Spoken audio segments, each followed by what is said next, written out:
Jean-Charles va conclure cette table ronde. C'est à toi, Jean-Charles. Merci. Tout d'abord, je remercie tous les participants à cette table ronde ou symposium, car c'est très difficile à organiser. Au début, il y a toujours beaucoup de volontaires, à la fin, il y en a beaucoup moins. Et c'est surtout la collection des données qui pêche. Dans toutes les bases de données qui existent dans le monde, ces bases de données sont de mauvaise qualité, que l'on regarde celle de l'Eurospine, même celle de Keops qui est utilisée parfois par la SFCR puisque c'est notre base de données de la société. Encore faut-il rentrer les données.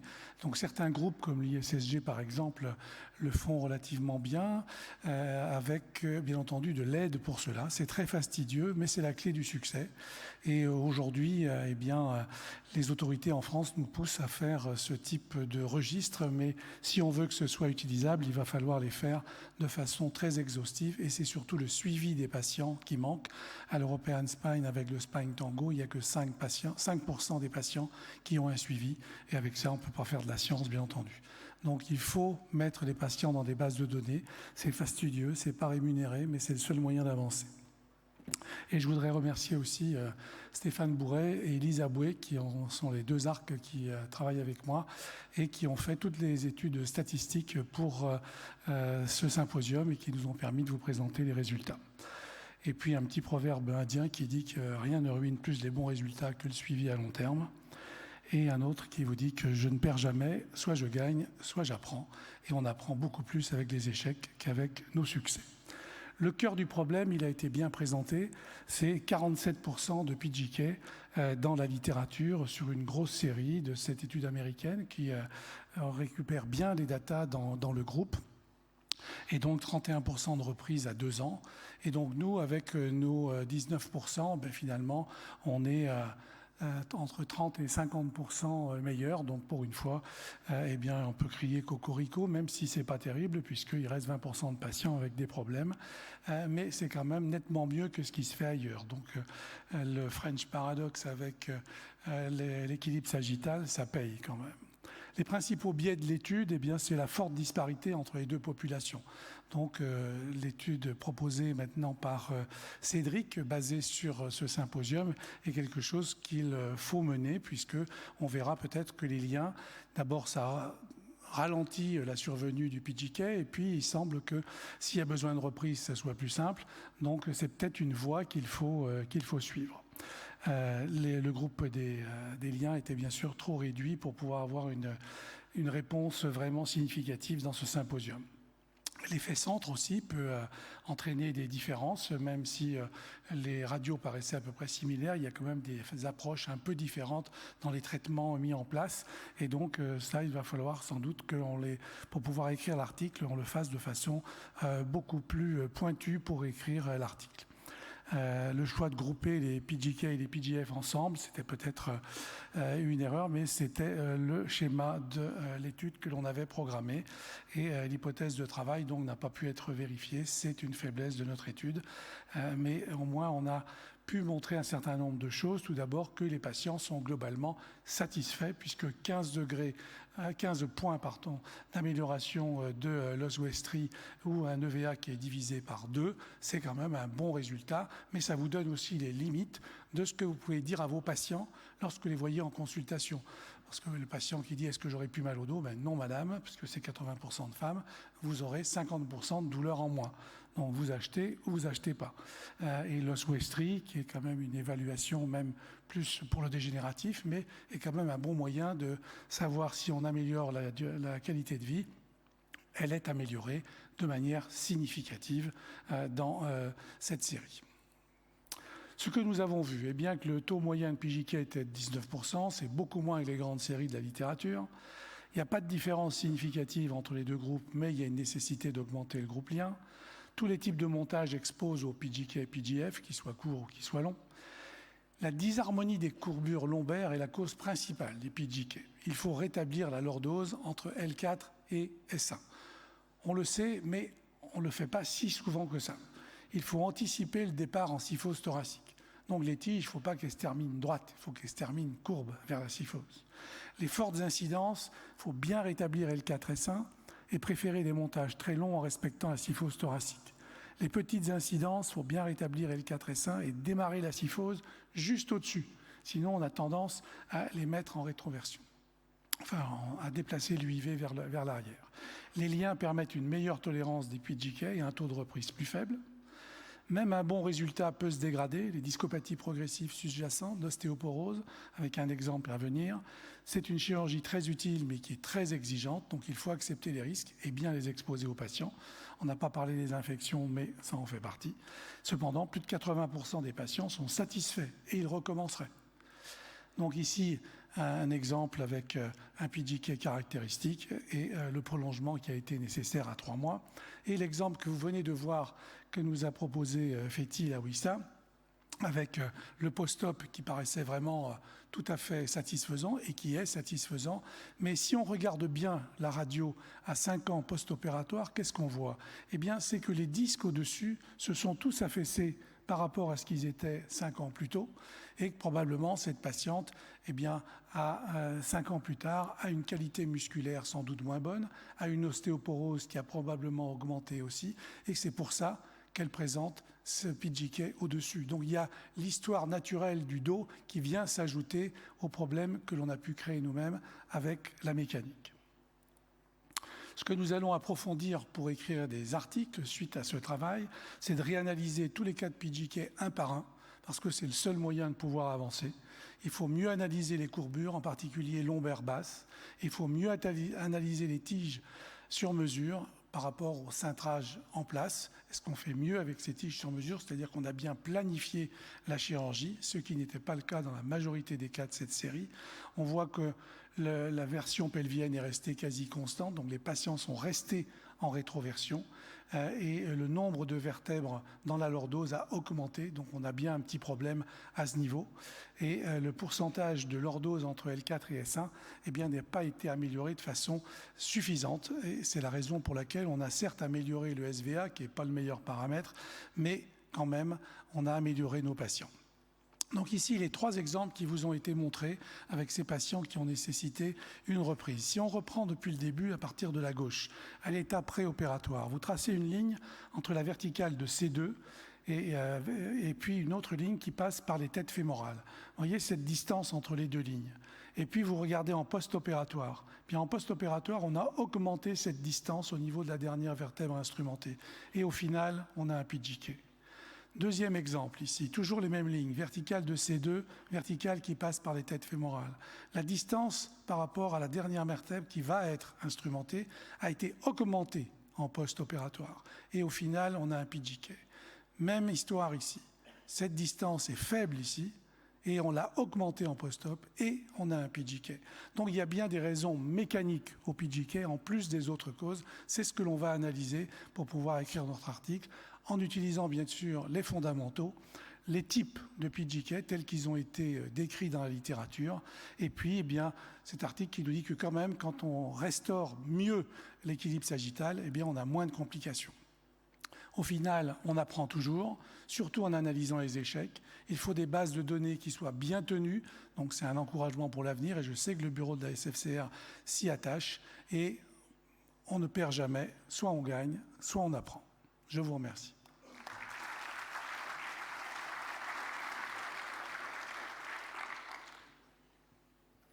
Merci à tout le monde, merci aux orateurs, merci Jean-Charles.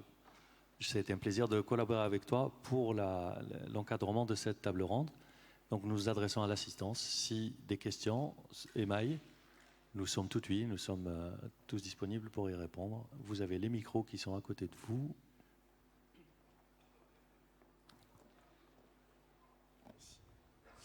Bonjour, merci beaucoup pour votre travail. Petite remarque personnelle, quand j'ai fait l'analyse de mes PGK, j'avais à chaque fois un défaut de restitution de forme de dos. Malheureusement, je ne suis pas sûr que des liens auraient empêché ça. Par contre, j'ai une question pour ceux qui posent des liens. Est-ce qu'il y a un rationnel biomécanique sur l'intérêt du lien par rapport à la conservation du ligament interépineux et des dernières épineuses Quand on fait nos arthrodèses, on a tendance à faire une résection des épineuses pour avoir de la greffe. Est-ce que finalement, il n'y a pas un intérêt plutôt de mettre des liens, être conservateur sur les derniers niveaux? Est-ce que ce système interépineux n'est pas plus efficace finalement qu'un implant supplémentaire?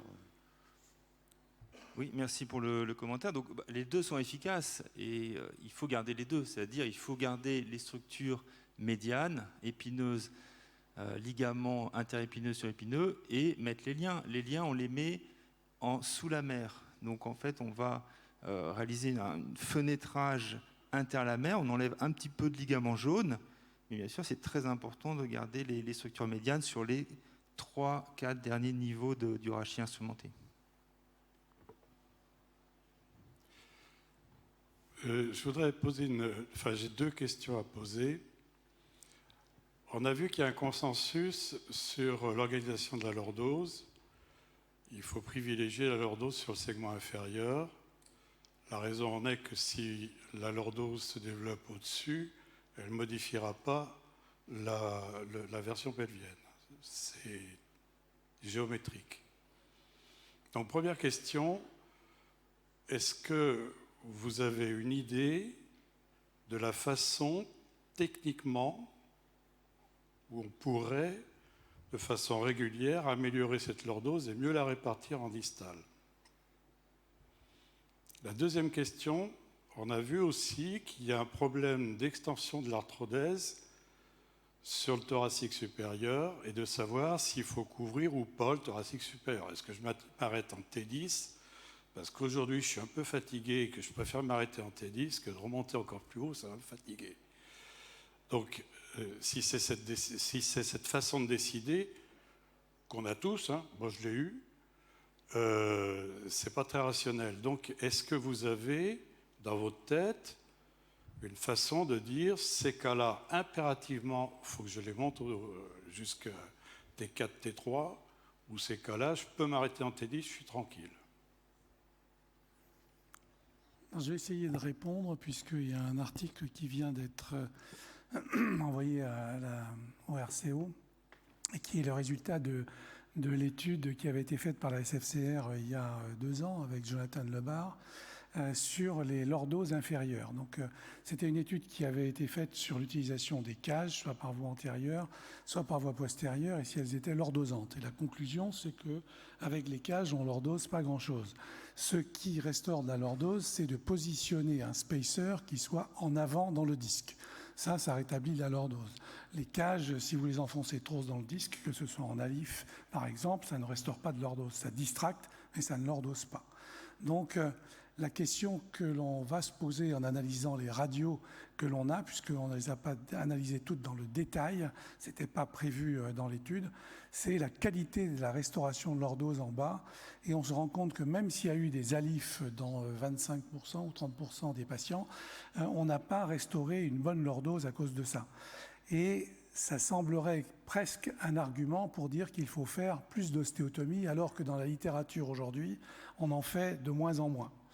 Par contre, les gens utilisent les cages pour rétablir la lordose, mais c'est souvent en L2, L3, L3, L4, parce que c'est facile de mettre des cages là qui sont facilement lordosantes, et c'est là qu'on met de la lordose à l'endroit où il ne faut pas. Donc, la réponse, ça va être de bien rétablir la lordose, mais par quelle technique? Et aujourd'hui, il semble que l'utilisation des cages en lombaire bas ne soit pas une technique très efficace. Ça serait la réponse que j'aurais, vu les études qu'on a faites. J'aimerais bien avoir vos commentaires pour... Moi, je peux bien me permettre un commentaire qui va ajouter un petit... à mon sens, il y a 2 stratégies en fait, sur les cages lombaires basses. Ça dépend du point de départ. C'est-à-dire si on est sur des disques qui sont déjà en lordose, que nous, on va avoir tendance finalement avec nos chirurgies à aplatir, on peut les manier dans n'importe quel sens. Sur les disques qui sont très pincés, c'est-à-dire que quand il y a 0 degré en L5 et S1, mettre une cage d'alif, c'est quand même un moyen quand même très très facile de gagner 20 degrés. Et si on part avec 20 degrés de moins, à gagner après, je pense que plus les disques sont pincés, plus il y a l'intérêt de mettre des cages antérieures. Et l'étude qui a été faite a montré que même en mettant des cages en L5 et S1, on ne rétablissait jamais 20 degrés de lordose. Ça dépend du point de départ. Mais non, mais tous les patients étaient dedans. Et donc, ce n'est pas la cage qui fait la lordose, parce qu'il faut mesurer la lordose entre le haut de L5 et le plateau de S1. Et c'est ce qu'a montré l'étude qu'on a fait à la SFCR il y a 2 ans. Donc, la cage ne fait pas la lordose. C'est ça la différence. C'est qu'il faut la mettre par un moyen, je suis d'accord, mais ça y participe. Et le deuxième argument, si on l'avait bien évalué, c'est les ostotomies en L5, c'est-à-dire le fait d'avoir abaissé l'ostotomie nous a permis d'augmenter la lordose basse. Et l'apex de la lordose va se situer au-dessus du niveau d'ostotomie. Et le fait d'avoir diminué le niveau d'ostotomie a drastiquement changé notre ratio de PGK, ça c'est certain. Et pour rebondir là-dessus, il y a d'autres articles qui montrent bien qu'avec le niveau plus bas d'ostéotomie, on a plus d'effet sur la correction de la version pelvienne. Oui, parce qu'on restaure la lordose. Ouais, du travail en bas. Pour ce qui est du haut, les choix du haut, le premier choix, il va être clinique. Comment est votre patient? Est-ce qu'il est très mou, sans muscle supérieur? Ou est-ce que quand vous l'installez en décubitus ventral, il a des bons érecteurs? Moi, c'est un test que je fais toujours quand je me pose la question si la déformation thoracique n'est pas très importante pour choisir si je m'arrête en thoracolombaire ou en thoracique supérieur. Le deuxième critère, après, il va être radiologique. Comment est sa syphose? Est-ce que c'est un dos plat? Est-ce que c'est un dos plat de compensation? Est-ce que c'est un dos plat ankylosé? Ou est-ce que la syphose est harmonieuse? Et si on a des déformations ou des dos trop plats, je préfère monter en thoracique supérieur pour rendre une harmonie à l'ensemble du rachis. Et puis enfin, l'autre critère qu'on peut utiliser maintenant, c'est la qualité des muscles qu'on peut voir aussi sur l'IRM ou le scanner. S'il y a une très grosse involution graisseuse en thoracolombaire, c'est vrai que c'est un peu joueur. J'aimerais bien rebondir là-dessus. Je pense qu'effectivement, tous ces facteurs sont tout à fait à prendre en compte lorsqu'on veut répondre à la deuxième question de M. Rossouli, la longueur du montage. Est-ce qu'on s'arrête en dessous, en thoracique bas, ou est-ce qu'on va tout en haut? En tous les cas, il ne faut pas s'arrêter au milieu. Ça, c'est déjà une chose. Il y a quand même un élément qu'il faut prendre en compte. Il n'y a pas que la fatigue. Quand on fait le choix de s'arrêter un peu plus bas, lorsqu'on monte plus haut, le niveau de contrainte en fatigue sur le long terme, sur les tiges et la greffe osseuse qui doit consolider sur la partie basse est quand même beaucoup plus importante. Ça a été démontré également. Et vous augmentez mécaniquement le risque de pseudarthrose et de rupture de tige. Donc il faut bien réfléchir aussi à la longueur du montage. Si on fait plus long, on augmente les contraintes dans le bas et donc le risque de pseudarthrose.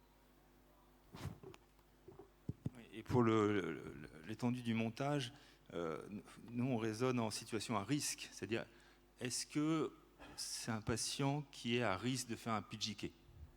Ici on a un cumul de facteurs de risque, c'est-à-dire patient âgé, mauvaise qualité osseuse, importance de la correction, c'est-à-dire si on va devoir corriger beaucoup, on sait que le risque de PGK est très élevé. Donc si on a un cumul de facteurs de risque, effectivement ça peut être un argument pour étendre le montage à la partie haute du rachis dorsal. Alors, je vais vous donner une petite recette. Si le patient il a une forme de dos standard, c'est-à-dire qu'il a une incidence à 40 et il a un type 2, il n'y a aucune raison de le changer, vous le laissez en type 2. J'ai eu des types 2 où on met de la lordose, mais pourquoi vous voulez mettre de la lordose à un type 2? Vous le laissez plat, ça va très bien aller. Donc, s'il a une forme standard en accord avec son incidence pelvienne, vous êtes tranquille, vous pouvez faire short, ça va aller. Si par contre, il a par le biais des compensations ou par des déformations, des modifications complètes qui bouleversent complètement son organisation, celui-ci, vous montez jusqu'en haut. On le voit sur le cas qu'a montré Fetti. C'est un type 2, petite incidence. Entre parenthèses, ça serait bien au moins que sur la radio, on nous mette l'incidence, qu'on arrive à savoir exactement cette valeur. On peut pas les analyser, on n'a pas la valeur. Alors, lire comme ça à la va-vite, bon. Mais il nous a été dit que c'était un type 2, ce degré, une incidence faible. Mais en haut, il a une petite syphose thoracique. Et cette petite syphose thoracique, quand vous aurez bien réduit le type 2 en bas, elle va évoluer pour son compte sur le long terme, il va avoir une PGK. Le type 2 avec une syphose thoracique, il faut l'instrumenter jusqu'en haut. C'est-à-dire que tout ce qui est bouleversement complet d'un type standard par rapport à sa valeur d'incidence, il faut les instrumenter jusqu'en haut. Et il y a des cas extrêmement classiques, c'est le type 2 rétroversé, c'est-à-dire grande incidence, il est tout plat, il a perdu la lordose, il a perdu la syphose en compensation, il est tout plat, il est rétroversé. Ceci, il vous faut prendre, comme tu as dit tout à l'heure Emmanuel, il faut les prendre de haut en bas. Donc c'est simple. Si le profil n'est pas bouleversé, vous pouvez faire court. Si le profil est complètement bouleversé, vous pourrez il faut tout restructurer. Et c'est cela qui vont vous faire le plus de problèmes. Si vous faites un rétrospectif, vous verrez tous ceux qui vous poseront des problèmes, c'est ceux qui sont complètement bouleversés, qu'il a fallu réorganiser. Merci Pierre. Donc ça met de l'eau à mon moulin. Il faut avoir de bonnes données bien collectées sur le long terme. C'est le seul moyen de pouvoir progresser avec un peu d'intelligence artificielle, ce qui va nous aider à intégrer tous les paramètres. Je remercie tous les participants de cette table ronde et